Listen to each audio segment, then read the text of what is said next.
सो है एवरीवन, आज हम करने वाले हैं क्लास 9 का चैप्टर वैज्ञानिक चेतना के वाहक चंद्रशेखर वेंकट रामन।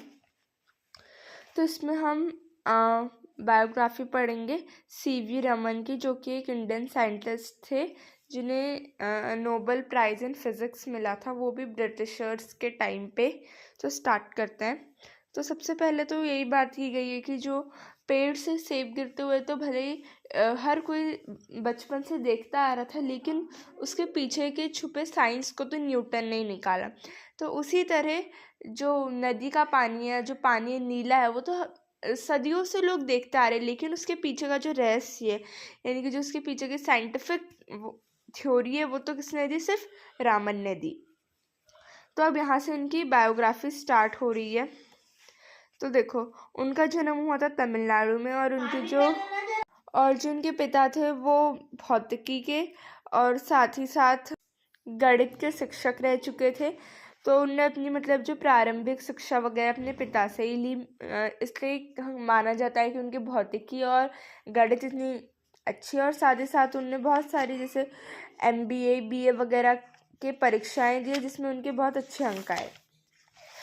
अब है कि जब वो थोड़े बड़े हो गए थे तो उनने क्या करा, उनका जो पहला शोध कार्य था वो एक पत्र में, एक जो मैगजीन मान लो फिलोसॉफिकल मैगजीन में छपा था।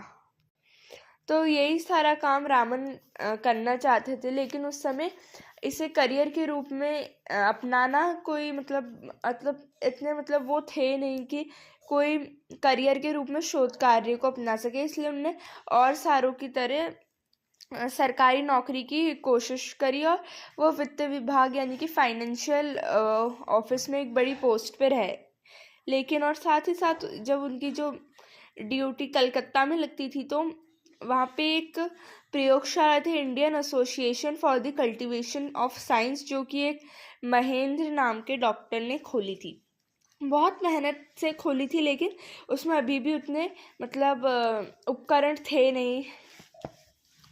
लेकिन फिर भी जो रामन ने काम चलाऊ उपकरणों से ही अपना काम करने की सोचते, और साथ ही साथ उस समय वाद्य यंत्रों में उनका ध्यान आया। तो उनने क्या देखा कि जो भारतीय वाद्य यंत्र होते हैं उनकी कोई इज्जत नहीं होती है विदेशी वाद्य यंत्रों के सामने। तो उनने उनकी गणित निकाली, गणित से पहचाना कि कैसे क्या काम करता, और प्रूफ कर दिया कि जो हमारे इंडियन इंस्ट्रूमेंट्स हैं वो भी ख़राब नहीं होते हैं। और साथ ही साथ उन्हें ऑफ़र मिला कि क्यों ना वो एक कॉलेज में पढ़ाए। तो फिर उन्होंने क्या करा, अपनी सरकारी नौकरी छोड़ के कॉलेज में पढ़ाना स्वीकार करा।